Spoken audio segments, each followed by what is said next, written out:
What is up? Episode 166 of Sports Card Nation. Happy Friday. Happy whatever day you happen to be listening to this show. Thank you for coming back. If it's your first time, welcome as well. Big show today. A polarizing figure of the hobby. Love him or hate him. He's doing big things in the hobby. And I want to talk a little bit about hobby hate and how that has seemed to increase and maybe some of the reasons behind it. Geoff Wilson, sports card investor, is my guest today. And, one thing I've noticed, again, I'm going to get on a little soapbox here on the intro. Done this a while there's no tenure, there's no pension plan. I don't say that like I'm better than anyone else. I put my pants on one leg at a time like anyone else. Every once in a while I try to jump in both legs at once and I hit it, but it's very rare. But all joking aside, I've done this a long time, even before content creation was even a thing, quite frankly. One thing I've noticed is, not everybody obviously, but there is a certain segment of the hobby that has disdain for people who make money involving the hobby, from people who go around selling at shows to people who make money from content creation, social media, videos, audio, flipping cards. While it may not be your thing or my thing, it's still legal. People hobby in different forms or fashion, but I don't know if it's jealousy. I'm sure there's some of that. I'm not sure everyone has different reasons. We're all entitled to our opinions too. If you don't want to like somebody, you don't have to like somebody. I'm not here to try to change your mind. I wouldn't want that power even if I could have it. I like having discussions with people I don't always agree on everything on. It's more interesting, and keeps the world going around on its axis. So, I don't agree with everything any guest says. I don't agree with everything my wife says. I'm married 23 years somehow. So, it's okay not to have to agree across the board. But, some people are just not going to be liked because they have a lot of following. They have a lot of listeners. They have a lot of downloads, that's too bad. I mean, but I guess that's also life and the way the ball bounces sometimes. But even if you're a person listening to this intro right now, and you're not a fan of somebody or today's guest, even, go in with an open mind. Give everyone the benefit of the doubt, and really think about why you may have a disdain or why you don't like somebody. We all have a right to earn an income in this world. This is America. Even specific to the hobby. I've had people say, I've never sold a card in my whole life, John. I'm a true collector. And that's great. That's great. But you're no better than me who has sold cards. And I'm no better than you who has sold cards. We just have different approaches. Again, I started at 7 years old, not selling cards, buying them, trading them, and that sort of thing. And then it developed into working at a card store, into doing shows, owning a store. I have cards I'll never sell, and I have cards I sell. You can do both. And if you don't do both, you're fine too. We're all in this hobby together. And that's the one thing here, coming to close this intro out before we start the show. We're judgmental hobby. We are. And I'm guilty of it at times too. I'm not going to be a hypocrite on any of my shows. We're all guilty of being judgmental at different times, some more than others. All I ask is, go in an open mind. We all might do different things in the hobby, but if they're above board, nothing illegal, nothing shady, then, give people the benefit of the doubt. You don't like somebody's content, you don't have to watch it, right? You don't have to download it, you don't have to listen to it. this show included. And that's why at the end of every episode, I thank everybody who does, because you don't have to, right? You made a choice to give some of your time to us here at Sports Card Nation. But you don't have to, and you don't have to do that for anyone you may not be a fan of. But I've gotten to talk to Geoff, besides what you're going to hear on the air. I've gotten to talk to him not recording, and he comes across to me as a down-to-earth guy, has a passion for what he does. He's enjoys the hobby, and he doesn't apologize for you. He enjoys making money in the hobby. So do I. This podcast has sponsors. I do shows almost now at least a once a month clip. Pay my sales tax, and I don't think we should have to apologize from profiting from the hobby. Where does most of speaking for myself, where's a good percentage of the money I make from stuff I do in the hobby, whether that's selling cards or content creation? Right back into the hobby, right? I buy more cards. I just bought a collection. I just did the Hobby Quick Hits about that collection I bought. Wasn't super cheap, so that money I made goes right back into the hobby. I don't live in a mansion in California, and I enjoy the hobby. I enjoy making money from the hobby to continue to buy more stuff in the hobby. So it's a cycle, and we got to just try not to be as judgmental as sometimes we all are.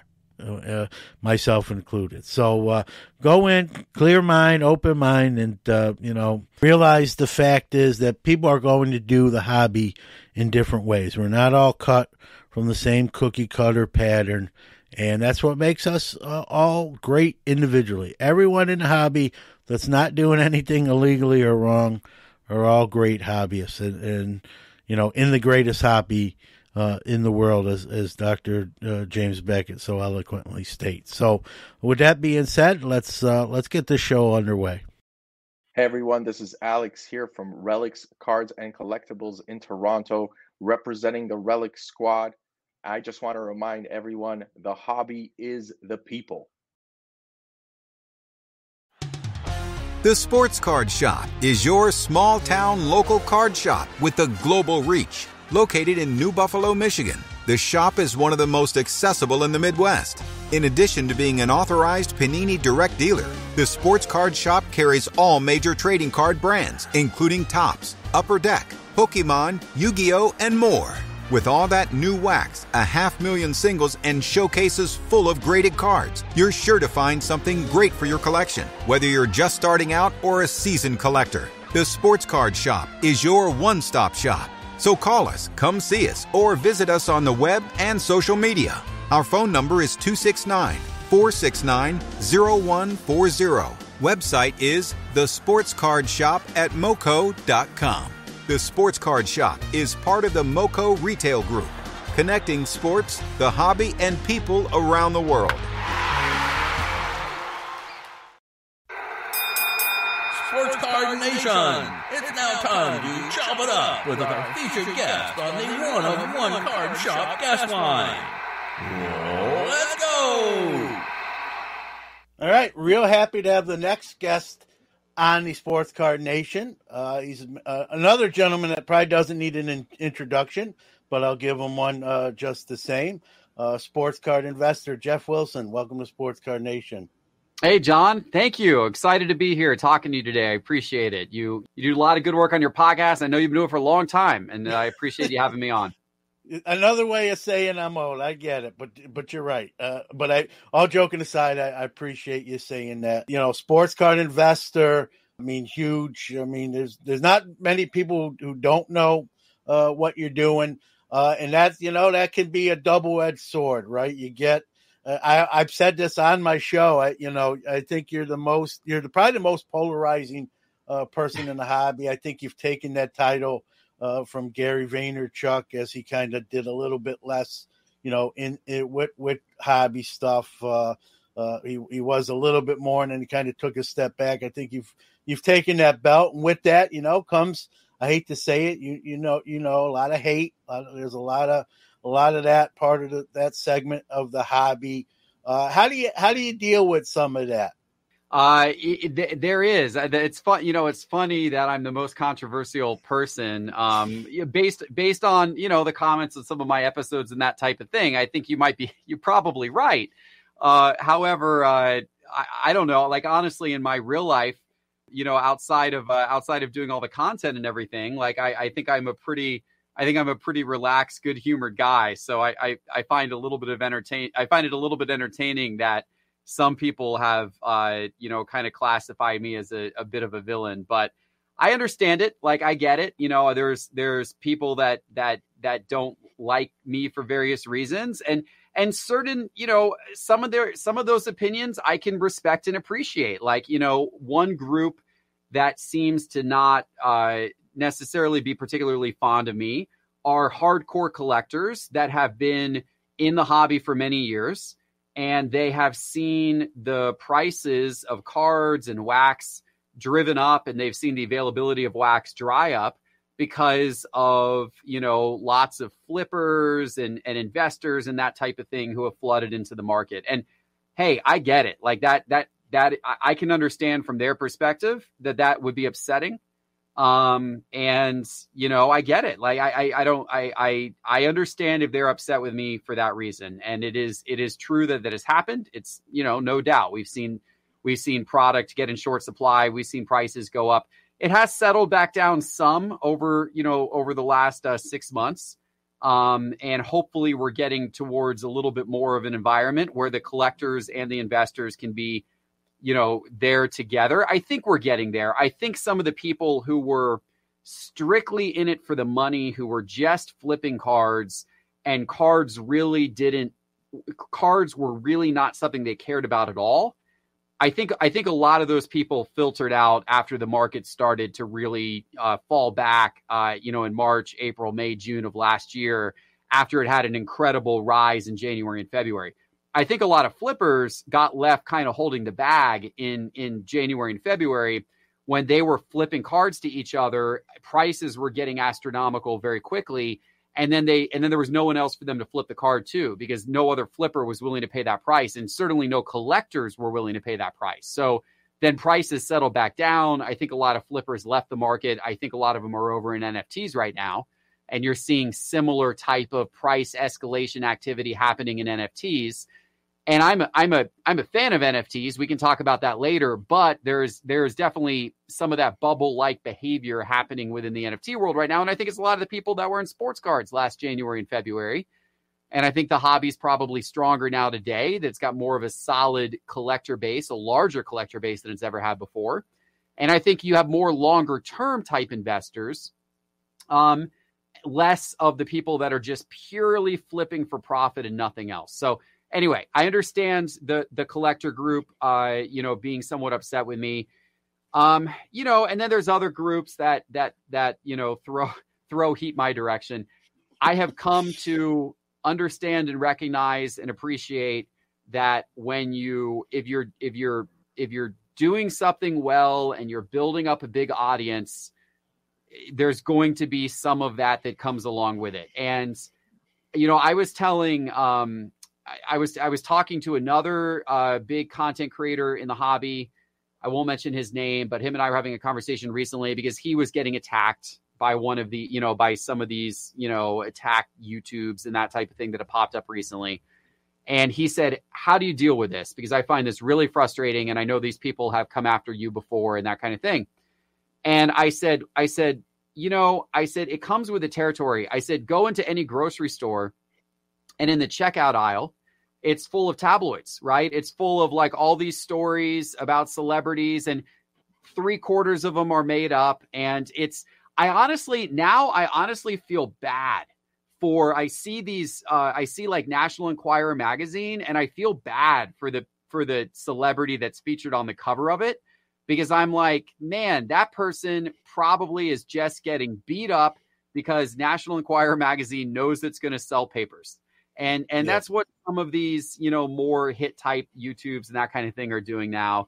But, you know, it's fine. I don't even want to spend any time talking about them because it's not worth the time. There's so much good about the hobby. There's so much, you know, that little bit of bad does not outweigh the unbelievable amount of good. And there's so many great people in the hobby, and those loud negative voices represent less than 1%. And I can tell you, I have made so many friends and met so many incredible people on this journey through the hobby that it's the hobby is just wonderful. And it's the wonderful side of the hobby that needs to be celebrated. Yeah, I agree. And like you said, the good and the great outweigh the bad and the negative. Like you said, probably like 99% to 1. Just, but you know, it's like the news, right? People want to gravitate to some of that negative stuff. It's I call it the train, you know, the car wreck folks that slow down and want to see what that's all about.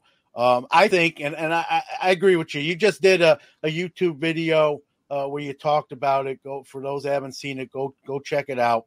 Like I told you before we even started recording, I watched it and was doing a lot of nodding yes as you were hitting some of your points. And I think it comes, and we'll move on, but I just want to see if you agree. I think a lot of it comes, and I think you touched on this, Geoff, a lot of it comes from maybe places of jealousy.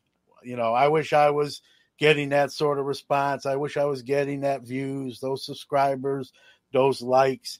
And rather than just work harder and try to be better, like inwardly, you know, it's just easier to take maybe some pot shots at somebody. That's just the easy way to go. So I think it comes from a place of jealousy. I mean, you agree with that? I mean, I don't know what each person's motivations are, yeah. Right? I think that could be part of it in some cases. I think some people are also grumpy because they saw their cards go down in value, you know, over the course of the last several months. And I get it. I'm grumpy too that my cards went down in value. But, you know, when the market was really like roaring back in 2020 and the early part of 2021, you didn't see 90% of that negative stuff. Like all the posts and everything everyone was sharing was, oh my gosh, did you see what this card sold for? And wow, I can't believe it. I bought this card for $50 and now it's worth $300. Everything was that, you know? So it was all this excitement and this positivity. And now that prices have settled down and some people have left, you know, the hobby and everything like that. Now I, you know, maybe some people are feeling a little grumpy and they have to, you know, they're not in as good of a mood as they used to be, but it doesn't matter, whatever the reason, you know. The hobby is a great place to be. And I'm also very optimistic about this year. January, looking at the sales data of sports cards, you know, which I look at every day, January was a really strong month. We were seeing, depending on what segment of the hobby you look at, we were seeing the best sales in January going back about like between 6 and 8 months. January was the best month. You got to go back to the first half of last year to find a month that was as good as January just was.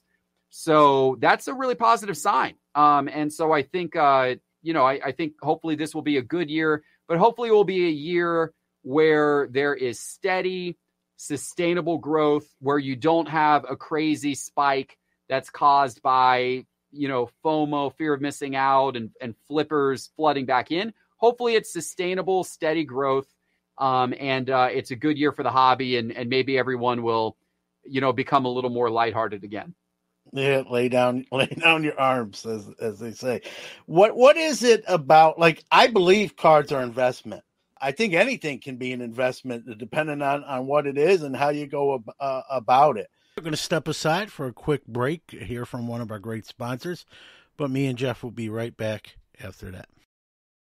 Pastime Marketplace has a line of graded card cases that are waterproof, airtight, dust-tight, and hardened to protect and organize your valuable collection. Each of our cases come with pre-cut and pre-formed foam, so you don't have to cut and tear the foam when you get your case.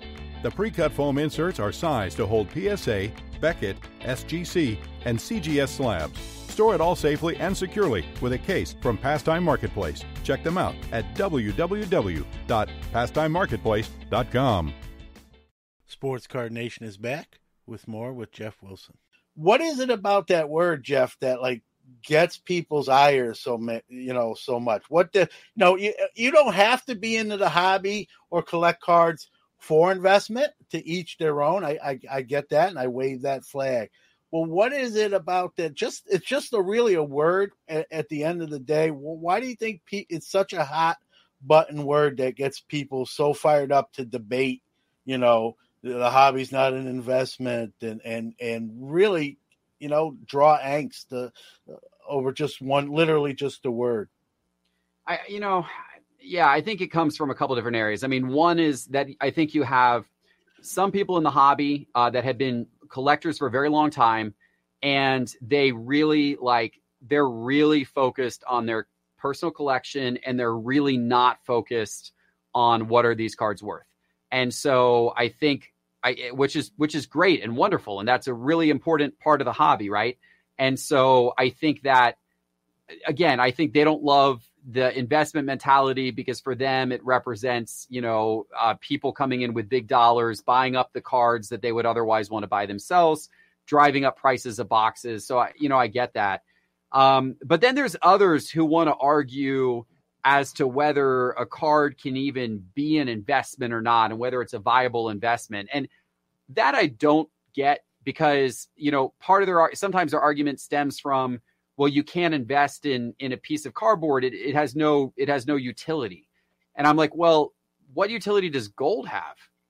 But people invest in precious metals all the time. I mean, that's considered an investment. A lot of people have precious metals in their portfolio.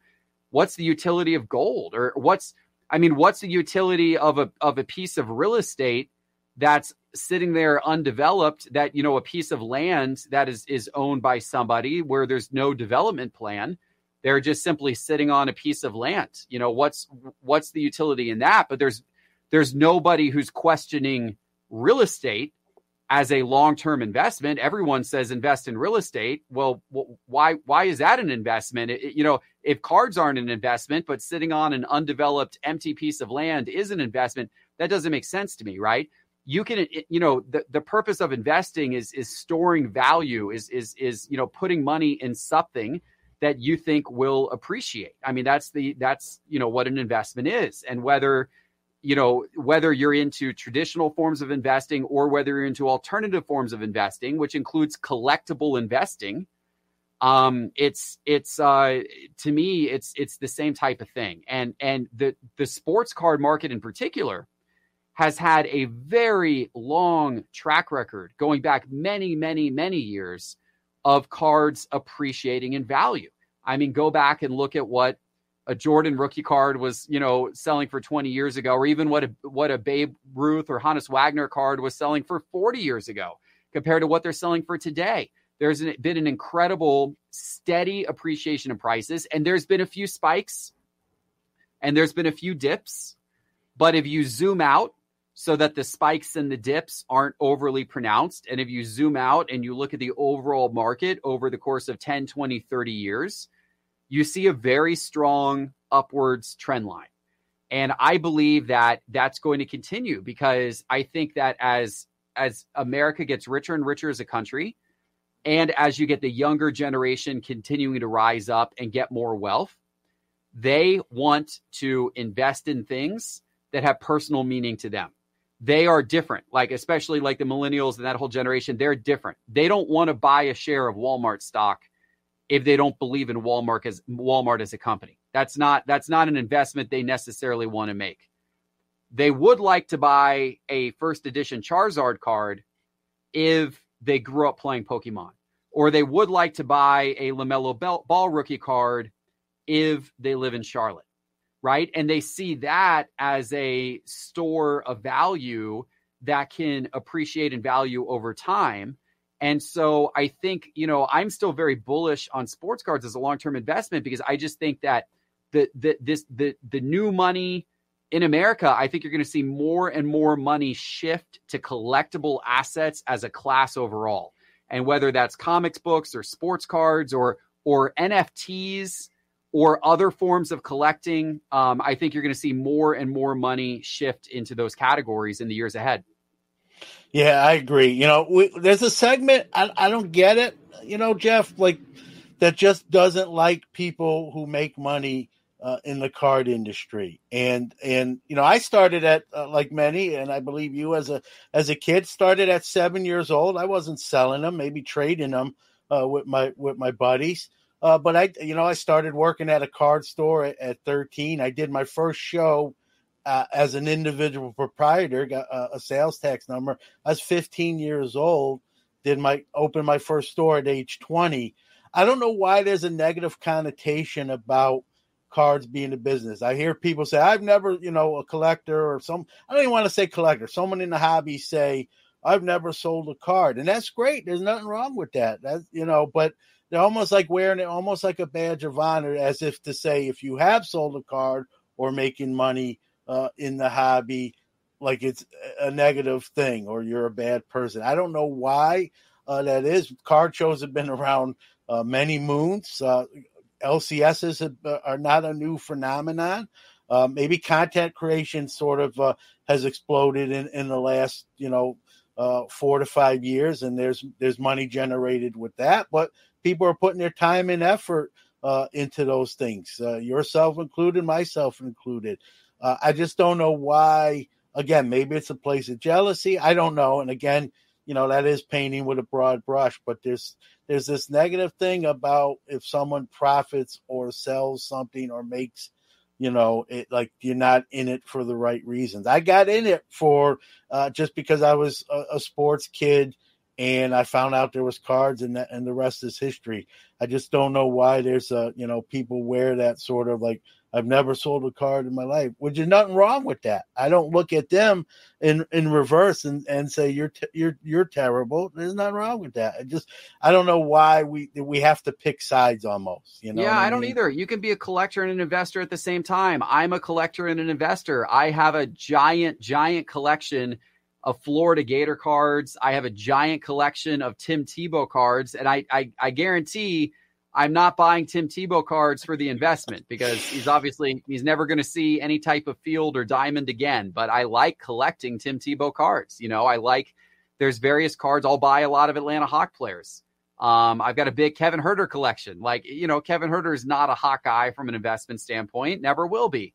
But I got a big Kevin Huerter collection because I like to go watch him. I like to go watch the Hawks and I like to watch him play and other guys on that team as well. Right. So, you can be a collector and then you can also be an investor. And the great thing about the hobby is that you can enjoy doing both. And look, if there weren't people in the hobby attempting to make money, then there is no hobby because you've got to, business drives innovation, money drives innovation. Like, yes, I run a business in the sports card hobby. I try to get people to follow my content. And then on my content, I promote products that I built, like market movers and that type of thing.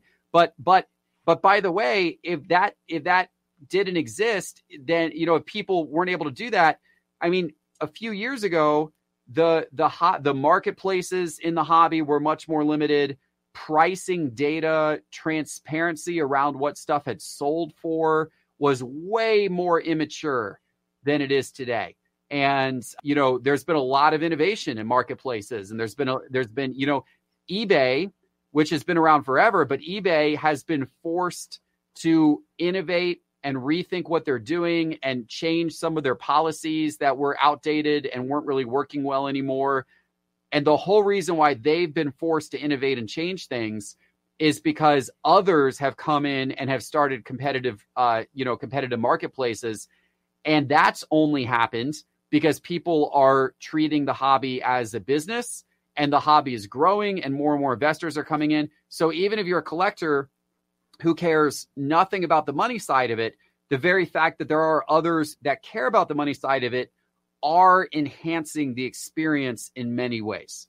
Yeah, no, I agree. People don't want to talk about the money side like you just said, Geoff, but without it, the hobby can't grow and evolve, as you said, and get better, hopefully. And, people are going to be the way they are. Going to step aside to hear from another one of our great sponsors, but we'll be right back after that. Greg Morris Cards wants to buy your cards. A long-trusted name in the sports card business, Greg has been buying sports card collections for over a decade now. Any sport, baseball, basketball, football, or hockey in any era, vintage or modern, will do. Just no junk wax era sets, please. To learn more and to sell Greg Morris your cards, go to www.gregmorriscards.com. Fill out the consignment sale request form and someone will get back to you on how to get cash for your cards. Also, if you're a dealer looking to sell your collection, Greg Morris wants to talk. Plenty of dealers use Greg Morris' massive eBay platform as a way to consign their cards. Take advantage of Greg's experience in the hobby to get more bang for your buck. We are back with sports card investor Geoff Wilson. One of the other side effects, I believe, is when a hobby figure or account gets very large, right? A lot of people want to use the pump and dump angle. Oh, he's talking about these cards because he has a bunch and he wants to sell them. I think every content creator, I want to get your thoughts on this because you've been accused of this. I think I've talked about cards on my show. Some I own, some I don't own. I talk about a 48-leaf Jackie Robinson that I don't own that I like to get. I've talked about other cards that, hey, I'm buying these. I think they're undervalued. I'm buying them. I don't care. Some people might say you shouldn't even advertise that because then you're creating more of a market potentially. But I just share that stuff. I'm pretty open. And again, even if it's true, like I've always said, I can tell anyone, go buy this, go do that, but ultimately that's that person's decision. They got to do their own research, their own, data, whatever that is, and then they have to use their money and buy it. I hope they're not just buying it because I'm talking about it or you're talking about it. I'm flattered they value my opinion if that's their case. I'm sure you feel the same way, but at the end of the day, that's their own, hobby decision, business decision. So, I think people got to own sort of their own transactions. So, if someone's been accused of that, how do what's your response to those folks that fired that bullet at you? Yeah. Well, I mean, first of all, it doesn't really make any sense because the people if somebody thinks I'm pumping up a card so that I could then, go sell a card out of my collection, the economics of that, like the fact that okay, I could tell everybody to go buy this card and then go sell how many am I going to be able to sell realistically on eBay? Like 5 cards or 10 cards before people start to notice some crazy suspicious pattern or before I flooded the market with this person's cards. Okay, great. So maybe I can sell 10 cards on eBay after I pumped a guy up. How much am I going to make on each of those cards? They're higher end cards. Maybe people will pay an extra couple $100. So a big successful pump and dump is going to be what? A couple grand, maybe in best case scenario that kind of thing is going to happen. If people think that I'm in it for a couple $1,000 and that's they're missing the point of what I'm doing. I built out a team of 25 employees. And we're trying to create really cutting edge data products. We're trying to create all kinds of tools and products to make the hobby experience better for everybody. We're working hard on creating really great content. And that, a couple $1,000 is not even a blip on our profit and loss statement. And it would be so dumb for me to risk my reputation and the reputation of all my employees and the company that I build up over the potential of doing something like that. So absolutely not. I've never, ever done that before. I will never, ever do it. It would be insane for me to do it.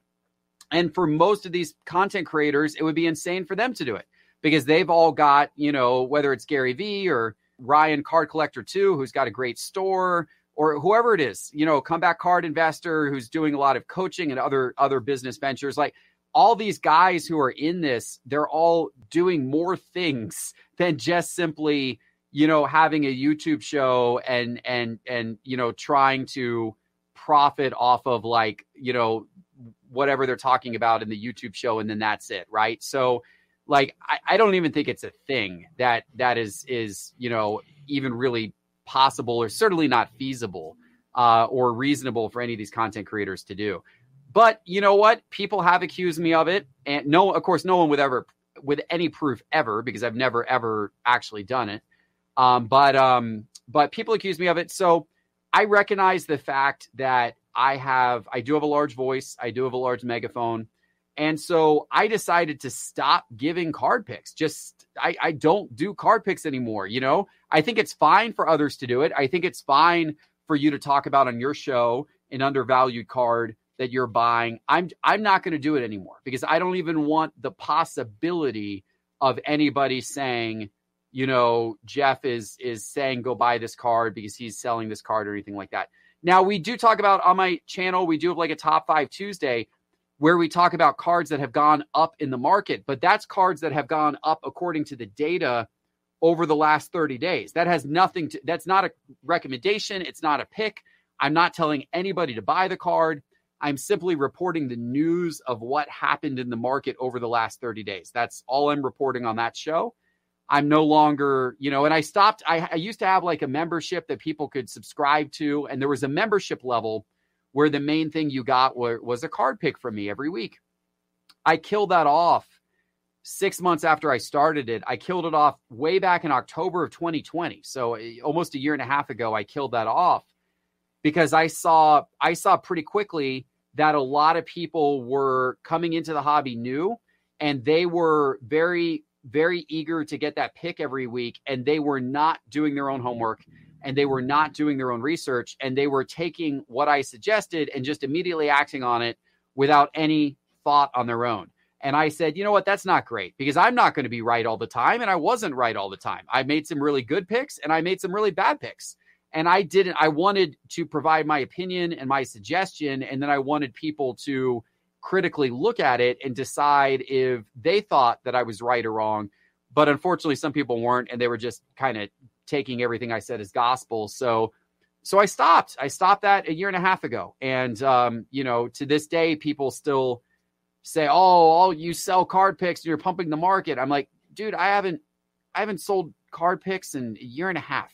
And I have never once attempted to pump the market, and then sell a card or anything of that nature. So, hopefully over time that will fade. And hopefully over time people will understand that that's not really what any of these content creators are doing because it frankly isn't even viable. Yeah, and here's the thing. Besides being a content creator, I like to listen to other shows and content. I want the host or whoever's on that show to give their opinion. I don't want them to necessarily neuter. Like, that's easy to like. I want someone's opinion. Now, I may not agree with everything I hear, but that's the thing. That's where I'm going with this, Geoff. Is like the onus is on the person. You can say your opinion. Hey, I think this card's undervalued. I think this card's overvalued. At the end of the day, it's on to that person. Whatever decision that person makes, they have to own that. It's not your fault or my fault or any other content creator's fault. If we share our opinion, that's our opinion. If people, email me or DM me, hey, I think you're wrong here, or I think you're right here. And sometimes they're wrong when they say I'm wrong. Sometimes they're right when they say I'm wrong. And I think we have, it's great to get outside voices, opinions, but at the end of the day, like you said, you got to do your own research and make those decisions. There are people, like you pointed out, that don't.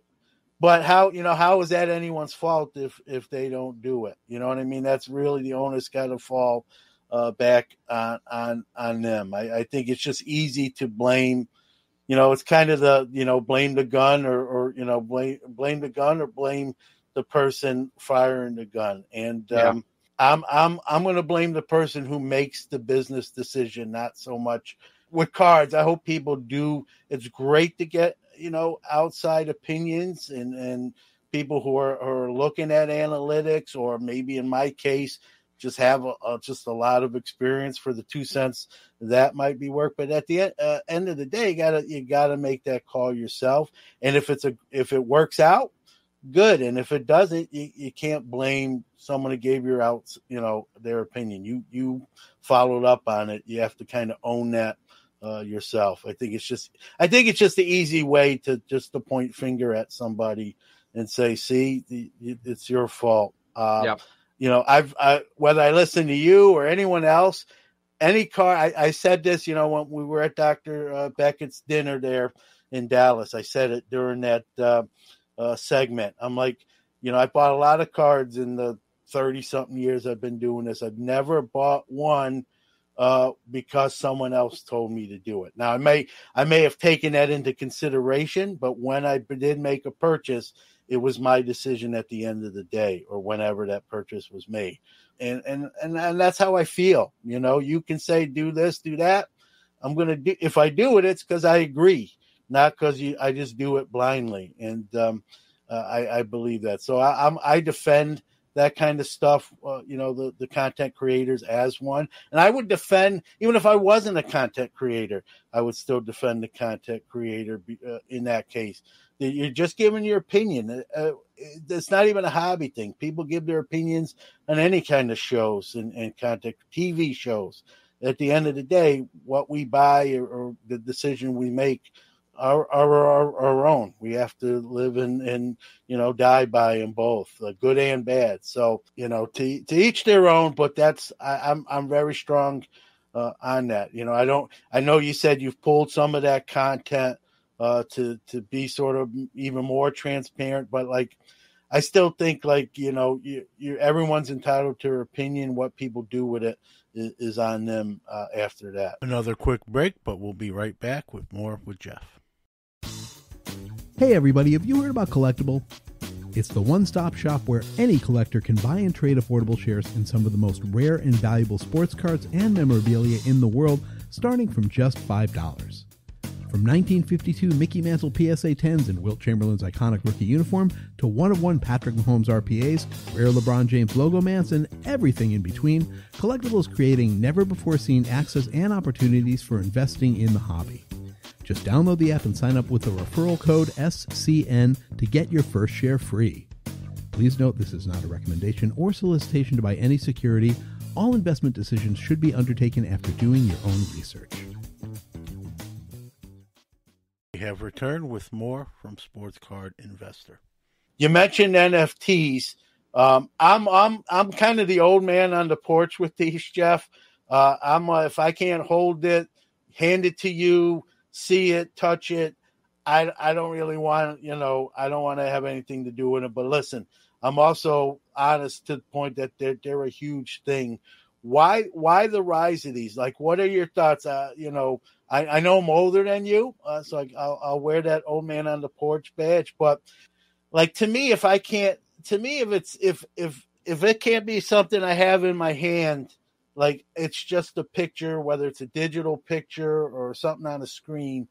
But yet, they're just widely popular. They've rose. I guess my question to you is why the rise, and do you see this long term sustaining that level? Yeah, well, great question, right? And I like NFTs overall. I do think that. So first of all, I love physical cards, and so also getting into NFTs in no way takes away from the fact that I love physical cards. And some people think it's an either or, either you're collecting the digital stuff or you're collecting the physical stuff. It's not an either or. It can be both. And I collect the physical stuff primarily, but the digital stuff I think is going to play a very important role in the future. And you can see Panini obviously has their blockchain project, the Panini NFT blockchain. You've got Topps Digital. Of course, you had NBA Top Shot, and now the NFL has their own version of NBA Top Shot, as does UFC. There's a soccer, one out there as well called So Rare. So there's a lot of NFT projects in the sports collecting space. And I think that over time, these projects are going to get more and more relevant, and they're going to gain popularity. And I think that, and if you don't think that, then you're not paying attention to the sales numbers, because Panini blockchain has been increasing. They've seen quite a bit of growth over the last few months in interest in their Panini, blockchain NFTs. I met some people that have invested tons of money, and they're doing a lot of collecting of Panini Digital. So it's out there and it's happening. And I think that there's a lot more that will come of it. I think the younger generation, I think that digital collecting appeals to them, perhaps in some ways even more than physical collecting. And so I think you're just going to see more and more of it as more and more people get into the hobby. There are advantages to it. One advantage is that if you want to sell something or buy something, you can do it instantly, and you can take it into your wallet right away and have it instantly. And in some cases, depending on the network, the NFTs build on, in some cases, it's much lower fee, much lower cost than trying to sell something physical. So there are some cool advantages like that, which you don't get with physical cards. I do think that there's a little bit of a hype bubble around NFTs right now, like there was a hype bubble around sports cards last January and February. And I do think it will settle down some. But I do think it is going to be very relevant in the long term, and you'll probably see it settle down some, and then you'll probably then over the long term see it grow and grow and grow, which is, I think, much like what we have seen with sports cards over the last year, and what we're going to see that growth over the next year. I've been working on my own NFT project. I spent a lot of time thinking about how do we combine sports cards with NFTs in a creative way that is more exciting than just having a digital version of a card, like how some of these other projects are doing. And I thought to myself, I'm like, what is the most exciting moment in the sports card hobby? Like, what is the moment that happens that leaves you feeling like, oh, that was incredible, I want to see it again?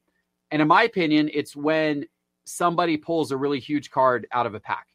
It's when someone gets a really big hit, whether it's you pulling it out of your own pack or whether you're watching a breaker and that breaker pulls the one of one, that breaker pulls the logo man, whatever it is, that is the moment when the breaker goes crazy and you go crazy watching it. And you're like, man, that's so cool. Like it's such a cool thing. Right.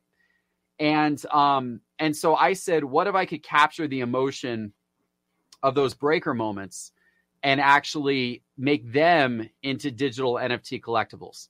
And so that's what I've done. So I partnered up with many of the biggest breakers in the business, like Layton Sports Cards, Mojo Break, Jaspys, Real Breaks, and many others. And I've gotten access to their whole catalog, and I've gone through, and my team and I have taken all of their biggest hits of all time. When they're pulling cards that are now worth $50,000, those types of things, or some cases millions of dollars. Yep. And we've edited those clips down, and we've put them into a really great app that we've created. The app is called Hits. It's a free app. It's really fun to download the app and browse. It's totally free.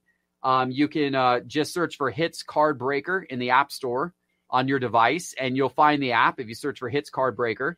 And download it, and you can swipe through all these video moments. And it's a lot of fun. You can search by player. You can search by sport. So if you want to see all the best Luka pulls of all time or whatever, you can see them all in the Hits app. But then what we're doing is we're taking each moment from the app and we're minting each one of those moments as a one-of-one NFT. So of each of those big pulls in the Hits app, it will only ever be minted once as an NFT and only ever sold once. And our first batch of them is selling Tuesday on OpenSea, this upcoming Tuesday. So it's selling Tuesday, February the 15th, the day after Valentine's Day at 9 p.m. on OpenSea. We're doing 9 p.m. Eastern. We're doing our first Series 1, which is 200 of these NFT moments of the greatest sports card pulls of all time. And then, if that goes well, then we'll do future series of different pulls of different players and everything like that. And there's some utility that we give. Like if you buy one of these, you also get to join some special breaks that we're going to be doing for free, and some really cool stuff like that. So there's a lot of reason to buy it. There's a lot of reason to check it out. But it all starts by people downloading the Hits app in the App Store. And even if you're not interested in NFTs, it's a really fun thing to download the app and browse all these moments. Yeah, so someone can look at all those hits in video, and there's no charge for that, is what you're saying. Yeah, correct. There's no charge for that. So you can download the app. Yep. The app's free. You can watch the videos of all those moments, and it's free to enjoy. Yeah, and I mean, those videos, as you know, people love seeing those stuff come out of packs when they happen. It's funny. I bought a Jackie Robinson card that it's a game used jersey. It's part of his patch, and I found it. I bought it first, but I actually found the video of where it came out of just by happenstance, and that's just the cool thing to see, you know, when you can kind of link those two things together. But like you said, I think people enjoy seeing those big hits come out. You don't see it; it's not commonplace, and just to see the reaction and the kind of stuff that gives you hope, like, hey, someday maybe I'll hit something along those lines, if you will. So yeah, and I want one disclaimer too, Jeff. I want to add, while I may not be, and I've said this on my show before, but since we're talking about it, I want to reiterate it. While I might not be an NFT guy, I understand the importance of them. I understand that many people are, and you know, again, to each their own, hobby your way sort of thing. I'm, you know, just because I don't like it doesn't mean there's a lot of things that I don't like that are doing very well. So, you know, I do vintage cards. Some people don't like so whatever you like. It's just not my. I'm old school I'm probably more stubborn than right, to be honest with you. But it's just not my thing. You know, the older I get, I'm sort of kind of locked in to what I know and what, but there are NFTs, and you mentioned like the utility. Those I know I will like better when there's something more than just a picture you look at on your phone. When there's, you know, Topps is doing one with a Mantle 52 NFT, but there's an interview with David and the other Danny Mano that goes along with it, and some other stuff. If it's an NFT with a utility, to me that's even better, because it's not just the picture that I can Google and, you know, screen capture and say, hey, you know, here's my thing, or even a video.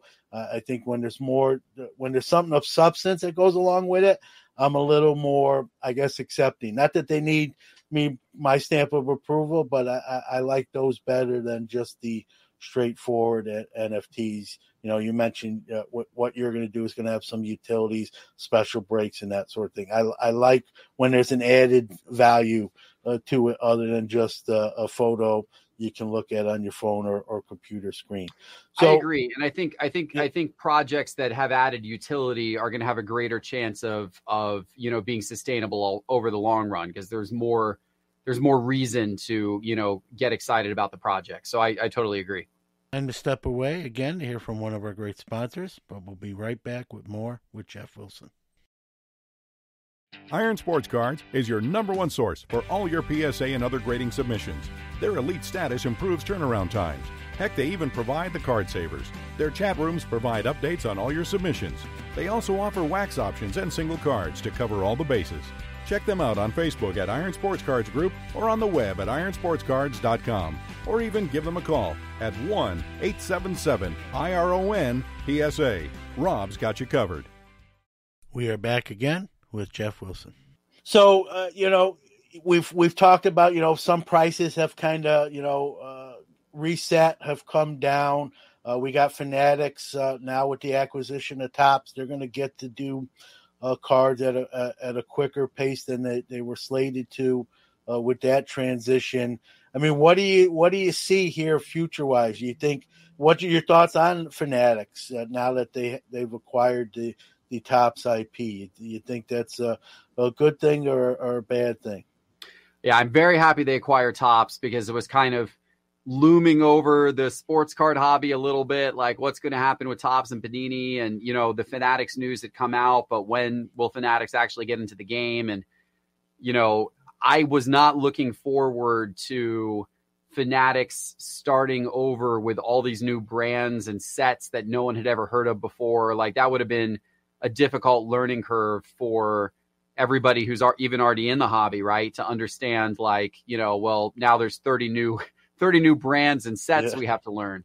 But the fact that we're going to be able to preserve Topps and Topps Chrome and Bowman and Topps Finest, and we'll continue to see those sets every year. And these sets have had a very long legacy, you know, in the sports card hobby in terms of importance. And I think that that's wonderful that those brands are going to be able to continue on. And I'm excited that, you know, we'll see Topps and Topps Chrome and, you know, Bowman and Bowman Chrome producing football cards and basketball cards in the not too distant future. It will take a little while longer for for Fanatics to get a hold of those licenses from Panini, unless something happens in the interim and Fanatics buys Panini or something like that. Who knows? But I think it's good news. I overall am very excited about Fanatics getting involved. I think that it's going to bring a lot of new energy. I think it's going to bring a lot of money into the hobby in terms of investment and in terms of marketing dollars. Hopefully they'll be able to continue to improve on, the products that exist today and make those better. And I think it's going to get a lot more attention for cards. I think that, especially since you've got the sports leagues that are involved in this new venture with Fanatics, they've got motivation to incorporate sports cards into their television broadcasts and, that type of thing. And I think we're going to see more exposure to cards and the card hobby in the upcoming years under Fanatics leadership than we've ever seen before. And I think that as a collector and an investor, I find that to be a really exciting thing. Yeah, piggybacking off that too, Geoff. I'm a big kids in the hobby, starting as a 7-year-old kid many moons ago. I know you and your son, obviously collect cards and enjoying the hobby. I know kids in the hobby are a big platform for you as well. It is for me. What would you? I mean, if you had the magic wand, or you had Fanatics on the line, and they listen to some of this stuff. What would you suggest maybe to continue to be more, appealing to bring kids into the hobby and keep kids in the hobby so they become obviously adults in the hobby. I started at 7, and I'm going to be honest with you. If I didn't start at 7, I probably wouldn't be in the hobby now, and I don't lose sight of that. So what advice, what would you say to any card company? I'm using Fanatics because they have the majority of the licensing, but to maybe do a better job in that department? I think there needs to be a clear differentiation between sets. I think it needs to be clear what sets are, targeted at investors, what sets are targeted at kids, that type of thing. I think print runs need to be disclosed as well, because by disclosing print runs of every single card, we need to know how many of every single card has been printed. And that right there will inform the market as to what the sets are that are your more rare investor sets and what sets are the more common kid sets. I shouldn't even say just kid sets, but what sets are more common for anybody who enjoys collecting but doesn't want to, pay some exorbitant price for a box of cards. I think that they should take certain sets and print them in heavy supply.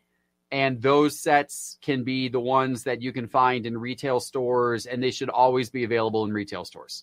And you should be able to get, and kids should be able to get their hands on those sets, and they should be able to build collections, and it should be inexpensive for them to do so. There can still be some hit cards.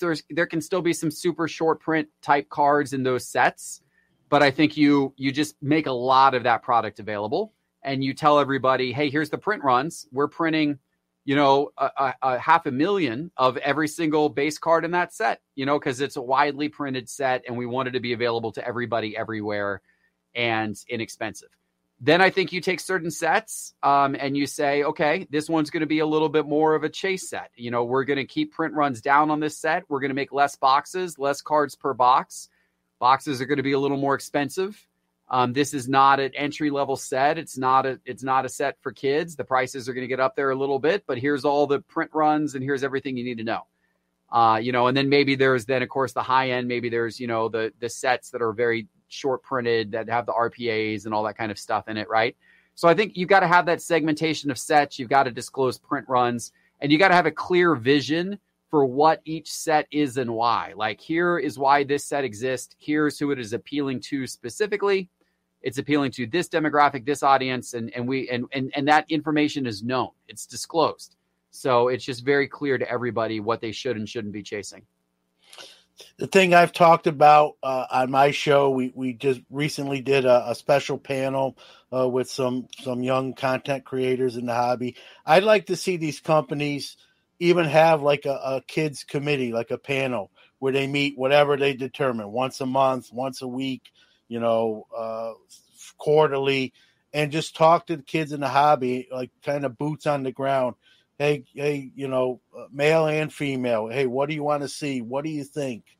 Give us some ideas, kind of build those relationships. Not that, 10 kids speak for everybody, but get sort of their point of view directly. I think that would go a long way as well. What do you want to see? What don't you like? And, maybe not be able to implement everything, but get their sort of take on what they're seeing at a ground level, and maybe make some decisions even based on that.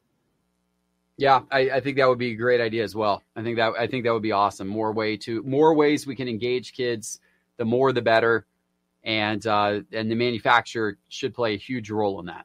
You're in the tech sector, like you say, by day, and in the hobby sector by night. Although I think you do it in the daytime too. I do now.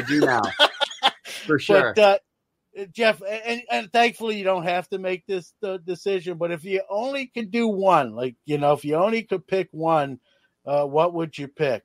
Well, honestly, I think I've kind of already picked, and I've already picked sports cards, because like you said, I mean, when I started the channel, the intro to my show was very true.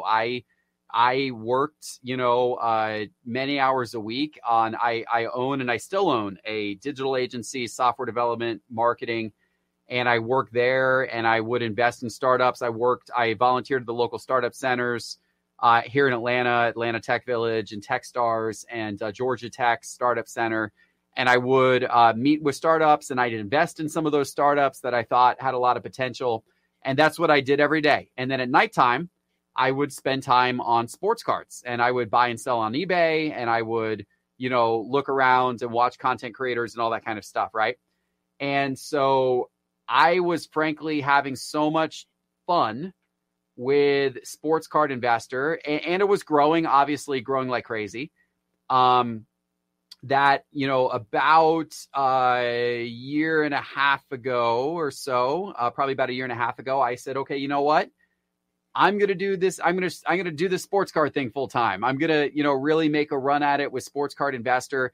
And I still invest in tech companies. I still run my agency. I still do other tech startup stuff often, but that's become a little bit more on the side, and the sports card thing has become more of my primary thing. So I kind of already picked, and my choice was sports cards, and I picked it because it's really fun to be able to do something you love and to be able to make money from it, to be able to combine a medium that you really love. I mean, I say in my tagline, profit from the hobby you love. And that's what I've done. But the fact that it is the hobby that I love, and that I'm able to be part of it every single day while also building a business around it, to me, that's just the best of both worlds. So definitely choosing that.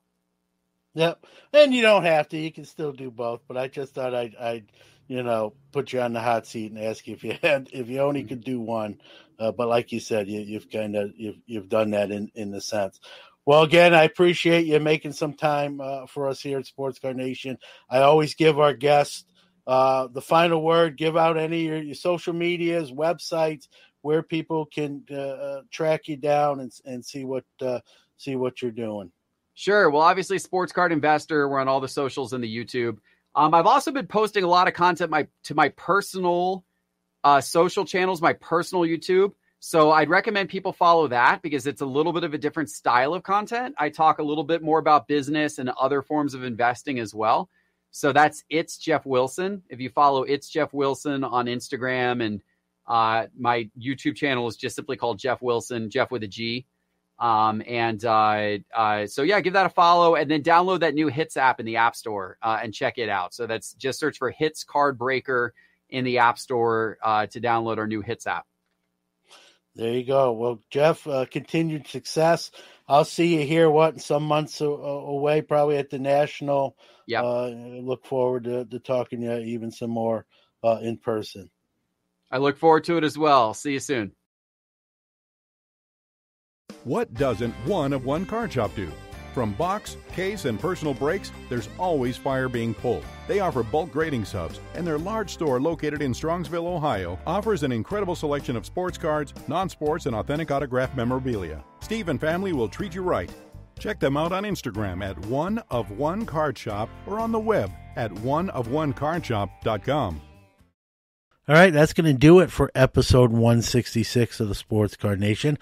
I went a little long in the intro, so in turn, I'll try to keep the closing shorter. Just want to say thank you to everyone out there, like I also said in the intro, who takes that time and listens to the show. You don't have to, but if you do, my sincerest appreciation for doing such. I have a passion for doing the show, and it's you out there that listen to the show, download it, who allow me to follow that passion. I want to thank my guests, as we always do, Geoff Wilson, sports card investor, who also has a passion, and glad he's a very busy guy, as you might know, and gave some time to the show, and appreciate that.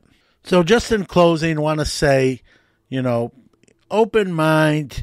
We all hobby in different ways, and just accept everybody.